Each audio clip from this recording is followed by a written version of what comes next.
Welcome, dear viewer. I hope you are having a wonderful night.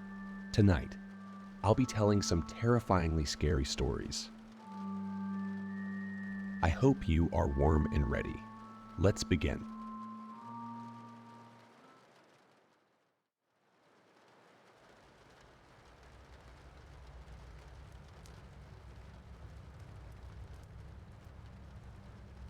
Don't get off until you hit the 9th floor. No exceptions. But my interview is on 5, I replied. I'll only say this only one more time. Don't get off until you hit 9th. No other floor is safe. It's crazy. But something about the way he said it penetrated my skull. He was serious.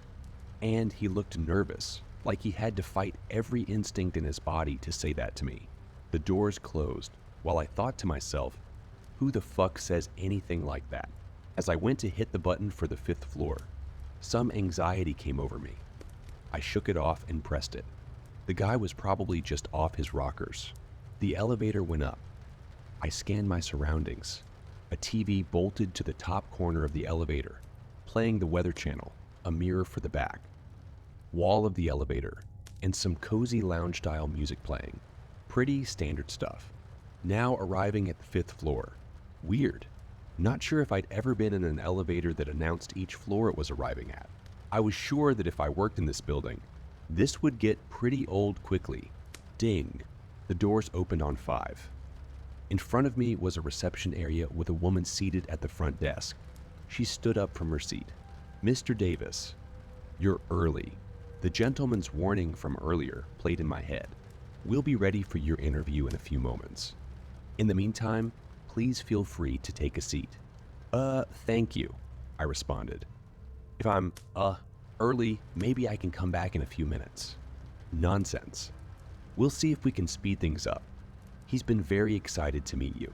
The elevator doors started closing. I held them open. I wasn't sure what to do here, but everything seemed fine enough. Granted, the receptionist did seem a bit eager, but beyond that, from my vantage point, I scanned the office space behind the front desk area. All looked normal. Cubicles, folks clicking away at their computer, a kitchen area. A kitchen area. Pretty unremarkable. That is, except for the portrait off at the far end of the office floor. It was very large. I couldn't tell what the picture was of, but I did see a group of employees staring at it, almost admiring it. Your wife's name is Meredith, right? I froze as the receptionist's question shot a dart right through me. I didn't remember the job application form ever asking for my wife's name. You two are thinking of having children, right? If it's a boy, you want to name him Sam. What the fuck? Forget that she was right on the money. This was something I'd never spoken about before to anyone, including my wife. Before I could answer, the office workers surrounding the large portrait started singing the happy birthday song loudly, in complete and perfect unison. Someone brought out a birthday cake and presented it to the portrait. A portrait that, after a bit of squinting, I realized was a very large version of my high school yearbook photo. I backed into the elevator and pressed the closed door button. I panicked as it took its sweet time to register. Press, press, press. Come the fuck on. After what felt like an eternity, the doors started closing. As they closed, I heard the receptionist. I'm so curious to know what your insides taste like, Michael. Fuck. Me. 9th floor. I needed to go to the 9th floor. I found the 9th floor button and pressed it. It felt like it didn't register my push. So I pressed the button again and again. Come on, come on, come on, come on, come on, 9th fucking floor. I tried again and again, but nothing was happening. Fuck it. I'll go back to the ground floor, I thought to myself. Back to the start. As I went to press the EG button, I realized it was missing. Just that one singular button gone. Fuck. I was getting claustrophobic. I took in deep breaths to prevent myself from having a full-blown episode. The elevator started moving up again. A panel above the elevator doors lit up with the following number: 11. Someone was calling the elevator? I started talking to myself to self-soothe. It's okay. Someone will call the 9th floor soon. That's where I'll get off. As the elevator approached its new destination, I noticed that the background lounge music in the elevator had changed. It was now an instrumental arrangement of Happy Birthday. Not sure why this thing thought it was my birthday. I glanced at the weather report on the TV. At least it was going to be sunny all week. Silver linings. Now arriving at the 11th floor. Ding. The doors opened and I hung around the inside corner of the elevator beside the buttons. There is no need to have another nightmarish experience, right? An old woman stepped onto the elevator. Great. I'm sure this will be easy to explain to her. She smiled at me as doors closed. With a lump in my throat, I asked, "What floor?" "Ground floor, please." I'm sorry, Mom. But that button is missing. Maybe we could wait until someone calls us to the 9th floor? 9th. No, I think I'll just go to the 2nd floor instead. She went to press the button. "Ma'am, I don't think it'd be safe to. I have plenty of friends on the 2nd floor. It'll be okay." And she pressed it. I didn't feel comfortable cornering an elderly stranger in a seemingly haunted elevator, but I tried again to convince her. I know this sounds weird, but I have it under good authority that the 2nd floor probably isn't safe. I'd strongly recommend not getting off until we reach 9. She smiled. "Dear, it'll be all right. You know, I like to take all the opportunities that are given to me. It's a shame that you turned your opportunity down. I know the folks on 5 are very disappointed." I backed up into the corner of the elevator. I saw the reflection of the old lady in the elevator's back mirror. She looked ghastly. Now arriving at the 2nd floor, the doors opened. She smiled at me again and then exited. I poked my head around the corner to look at the 2nd floor. It was damp.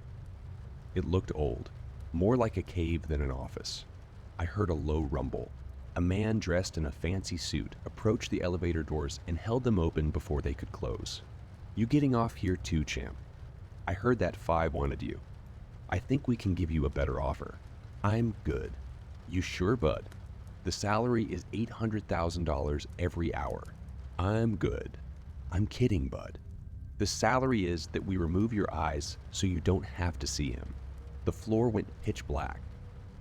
The low rumble got much louder and started reverberating in my ears. Suddenly, the businessman grabbed me by the collar and tried to pull me out of the elevator.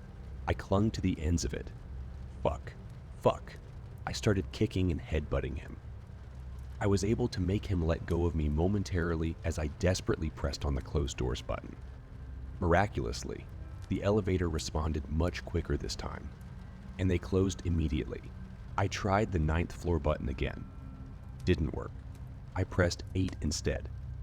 Anything to get away from this hellhole of a floor. I heard a loud banging on the door as the elevator started taking off, like an aggressive knock. Bang, bang, bang, as I saw the floor numbers rising. The banging continued, just as loud. What the fuck? 6th floor, 7th floor. The banging on the door didn't subside. Now arriving at the 8th floor, I pressed the button for the 23rd floor. Just as we arrived on 8, I mashed the closed doors button just as the elevator doors were about to open. The banging continued as the elevator doors started denting. The elevator continued going up. The banging softened and softened and disappeared. Now, arriving at the 23rd floor, it was gone. Thank fucking God, I exhaled. It felt like I'd narrowly avoided disaster. The doors opened. I scanned the new floor and I realized I was back on the ground floor. That's what it looked like anyway. Did I escape? Was I finally free? A man stood not too far from the door. He looked familiar, but I couldn't exactly place him. "Hey man," he said. "Was this the guy who got off the elevator just as I got on?" Hey, it's over, man. "You got out," he told me. I felt a wave of relief wash over me, but I had to fight it. "But you said the 9th floor was the only safe one, right?" "That was a trick. You followed your gut and you were right. 23rd floor. The real safe floor. You can step out now, man. I didn't leave. There's someone here who really wants to see you. I couldn't move. He wants to give you a job. He thinks you're going to be great. Why the fuck couldn't I move? He's in the other room. I'm going to fetch him, okay? All you have to do is look at him. It'll feel a bit weird at first, but then it'll all be okay. It's a permanent position. Great benefits. It is fully on-site, but there is no better birthday present than a new job. Right? I lowered my gaze to the floor. I forced myself to mutter the following words. It's not my fucking birthday. As he left to fetch, whoever he was meaning to fetch, he gave me the following response. Relax, man. No cursing on the job. We're a family here. It felt like I could only move a centimeter at a time. A true snail's pace. I inched my finger closer and closer to the closed door button. I heard footsteps. He was coming back. With every fiber of my being, I pushed through. The doors closed and I collapsed to the floor. Free from whatever weird force was stopping me from moving. I'll let you two talk more on the elevator, I heard him say from outside the doors. What? Instinctively, I looked around. To my surprise, there was nothing. A lengthy exhale. I was done with all of this. At this point, I would have taken death over continuing this bullshit any longer. As I pondered my next move in this hopeless situation, I noticed something strange. The button to the 9th floor was lit up, an ominous crimson red color. Before I could do anything else, my phone started ringing. I checked the call. It was my wife. I answered, "Babe, fuck. I don't know why I didn't even think to call you. I'm trapped in an elevator and fucked up shit is happening. Maybe I should call the cops. Fuck I. Hun, don't go to the 9th floor." What? Wait, how do you even? It's a trick, honey. You have to trust me. The man from before was lying to you. It's not safe. None of this has been safe. How do you even know everything that's happening? You just need to trust me, hun. I paused. So what do you want me to do then? A demon on the other side of the phone answered this time. Go to your interview. I hung up the call, and in a panic, I mashed on the 9th floor button. Even with me hanging up the call, the muffled sound of a demonic voice coming from my phone continued. Go to your interview. Go to your interview. Go to your interview. I pulled out my phone and flung it to the ground as hard as I could. I stomped on it angrily. The warped sound of go to your interview slowly started dying out, but suddenly the elevator started shaking. It was continuing to go up, but it was faster than usual. Really fucking fast all of a sudden. It was almost like the 9th floor was now way below me. It felt like an amusement park ride with no brakes. Loose. Dangerous. It was flying up at an insane speed, almost as if it were falling upwards. But I pressed 9. I screamed to myself, exasperated. It didn't matter. Now arriving at the 41st floor. God, what the fuck? I was brought to my knees by the speed of the elevator, which traveled faster and faster. Now arriving at the 90th floor. The buttons didn't even go past 52. Now arriving at the 141st floor. Fuck. Now arriving at the 230th floor. Now arriving at the 401st floor. I felt like I was inside a bullet. The pleasant voice of the elevator lady was getting deeper and deeper as we rose. Now arriving at the 840th floor, the voice started croaking. A demonic sound this time. Now arriving at someplace. Nice. A sudden halt. The elevator stopped. The doors didn't open though. The panel above the elevator doors had no indication of what floor we were on. As I sat, I heard what could be best described as the sounds of hell coming from outside the elevator. Low grunts of pain, crackling, a dark hymn. Was this where I was supposed to get off? Before I could ponder the question further, I heard a soft tapping on the elevator. "Do you want to trade?" said the voice. I decided to bite, for reasons I still don't fully understand. What do you mean? What if you stay on this floor forever and I get to go home? I think I'm good, but I really want to go home. It almost sounded like the voice of Kid. "I'm sorry, Kid," I mustered back. "It's okay." There was an awkward silence between us. "He told me that he wants to wish you a happy birthday," said the Kid. I think he's got it wrong. Today isn't my birthday." "It is," he responded. "It's the first day of your new life. Your birthday. He wants you to look at TV." "What?" I looked at the TV in the top corner of the elevator, hoping to see the one constant I'd had during this whole cursed trip, the weather. Instead, the TV was now showcasing what looked to be CTV footage. Grainy footage from a camera of the exact elevator I was in. A live feed of this exact moment. Except the TV showed me lying down. I looked up with a wide smile on my face, and something above me on the ceiling, looking straight down at me. Him. The lights in the elevator went off. The elevator plummeted downward as I closed my eyes and screamed for dear fucking life. I waited for the impact. What I knew was my demise. Here it comes. Here it fucking comes. I'm not ready. I'm not ready at all. Now arriving at the 9th floor. Ding. The doors opened. Wait, what? 9th floor? I peeked out of the elevator. Another reception desk. Wait, is this really the... I was interrupted by a voice from the outside. "You coming out or what, you fucking moron?" I got to my feet. The feeling of distrust, anxiety, whatever you'd call it. My fear is intuition. It was gone. I felt light. Fuck it. I stepped onto the floor and approached the counter. The receptionist handed me what looked like a button for the elevator. "For the ground floor," she said. "Single use only." I took it and headed towards the elevator. Then I turned back to face her. "Can I maybe take the stairs?" She shook her head. "If you didn't like the elevator, then you're really not going to like the stairs." Fair enough. I got into the elevator. I said a silent prayer to myself as I put the button where it belonged. It fit without any issues. I pressed it, and the elevator went down, now arriving at the ground floor. Ding! As I got ready to exit, I realized that the ground floor button was missing once again. Strange. I didn't linger on it. I marched out, ready to get the fuck out of this building. I noticed a woman running onto the elevator. I tried to stop her, but something in my body wouldn't let me. The most I could muster was putting my hand on the door to relay a message to her before the doors closed.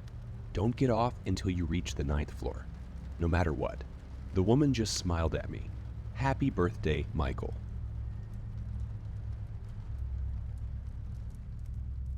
My mother always made me play hide and seek with her. It was just her and me, and we played at 9. Each time, without fail. She told me to ignore her during the game. She told me that she would purposefully try to trick me. But, if you really wanted to trick somebody, why tell them anything? We played in the park. I thought this was normal. I knew other families didn't do this, but at the same time, I thought there was nothing wrong with us doing it. I liked the park after all. During the night, the air was so fresh, it was silent, and the trees seemed larger than usual. She counted down from 100, giving me ample time to run away. My general competitiveness always made me run as far away as I could.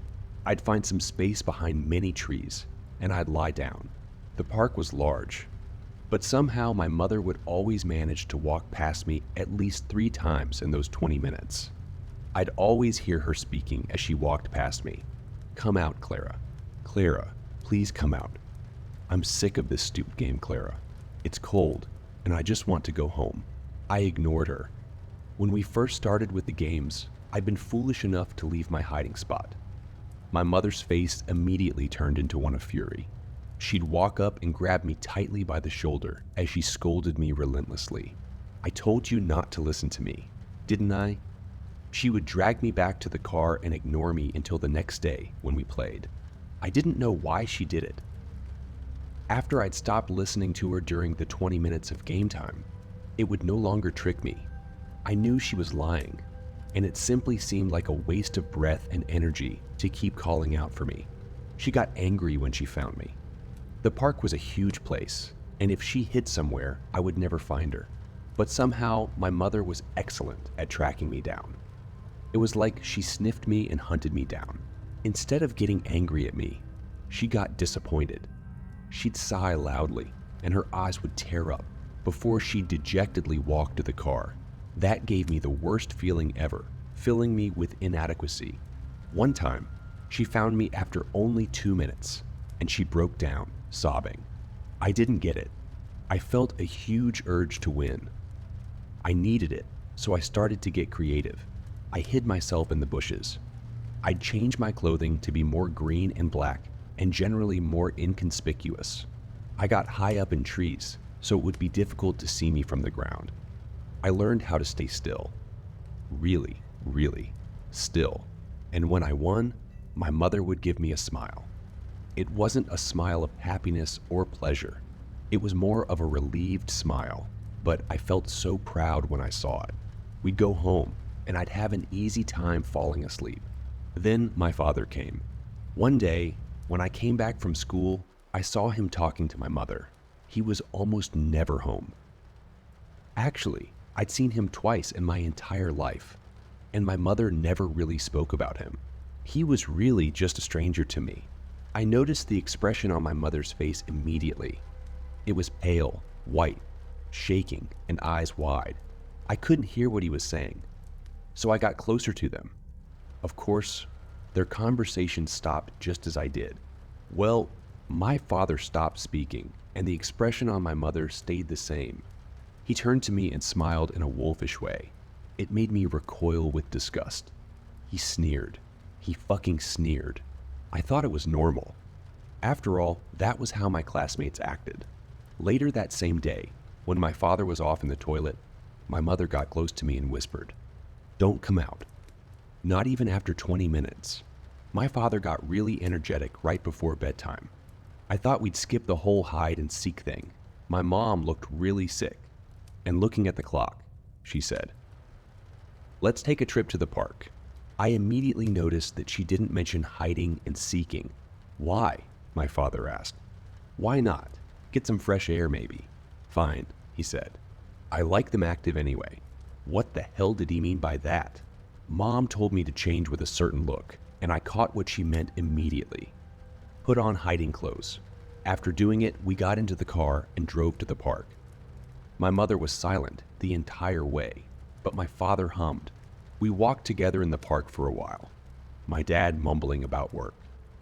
I don't remember much of it. I don't remember much of it. Honestly, it didn't sound like any job I'd ever heard of. Then, suddenly, my mother pointed at a tree in the distance. I noticed that it was the same tree she'd found me hiding behind the last time she'd caught me. These trees get so old, then they die. It's a shame they're stuck in place, unable to get away from the virus. She was saying, "Get away and hide. Death is the way of all living things," Dad said. "No need to fear it." "I think I saw a squirrel in that tree," I said. "I'm going to go check it out." I disappeared into the forest, which I'd grown well accustomed to. I got behind a hill before changing direction and moving away. I made sure to try to move on the spots that wouldn't leave a mark. I needed to get far away before they noticed something was up. I thought about climbing a tree and hiding there, or about diving into a couple of bushes. Trees were only effective if people didn't check. Bushes worked great, but you'd have a small, if no, view of your surroundings. I chose the bushes, jumping into them and trying to control my breath. After a couple of minutes, I heard my parents walking in the distance. "Clara!" Dad shouted. "Where are you, sweetheart? If you're hurt, please say something and we'll help." "Clara," Mother said. "Clara, can you hear me, darling?" My heart beats faster. I knew for a fact that I shouldn't leave the bushes. That was the absolute worst thing that could happen. I kept my breathing under check as they moved further and further away from me. Then they came back. "Please, Clara, your dad isn't dangerous. Please come out. Clara, please. I need to get going soon." "Clara," Mom said. "Where are you?" "Stop this silly nonsense," Dad said. Their voices eventually faded out. I stayed there, in the same position, for nearly an hour. My body started to ache, and I could feel insects crawling around on the back of my leg. I really wanted to leave this position. I heard a stick snap in the distance. It came from behind me. I hadn't heard their voices at all. Had they just stopped speaking? That terrified me, and I felt I needed to turn around and get a view, but I knew that would give me away. Clara, stop with this silly nonsense. Come out. I was entirely silent. Clara, please come out. Her voice was turning more and more desperate, more guttural. Unfortunately, it seemed to be around 70 meters away from me, but she was approaching. Clara, Mom said, I'm getting tired.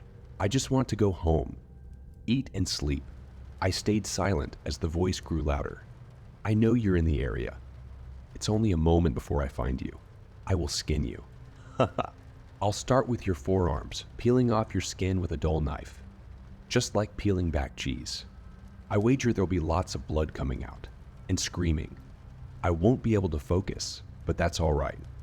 I can always switch to your other arm. She came closer. You won't like it.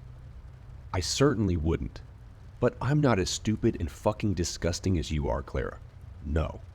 I'm glad I'm not a creature of filth like you. The only good you can do is by being in my belly, by fueling me. I'll find you. The voice was only 20 meters away. You'll regret not coming out. 10 meters. You know, I don't eat the bones. They get stuck in my throat, but I can't leave them. I'll probably take them home with me and suck on them. They have good taste, you know. It'll be perfect. 2 meters. She giggled. Did she find me? Oh, no. I debated whether I should stay still and hope for the best or if I should look back. My fear was killing me, and it had to know, but I knew looking would make noise. No, I had to stay still. I know where you are, she said. Fuck. But then she began walking away from my spot. I'll suck on your eyeballs before swallowing them. They're always wet and squishy, so they go down the throat easily. If not, there's always blood. Oh, a mouth full of warm blood. Is there a better feeling? I stayed still for that entire night, even after I was certain that they'd gone away. It was only when the sun was above me and I could hear other children that I stood up. One child jumped back and shrieked. He must have gotten properly terrified. Then I made my way back home. Dad wasn't there, but Mom was. She hugged me.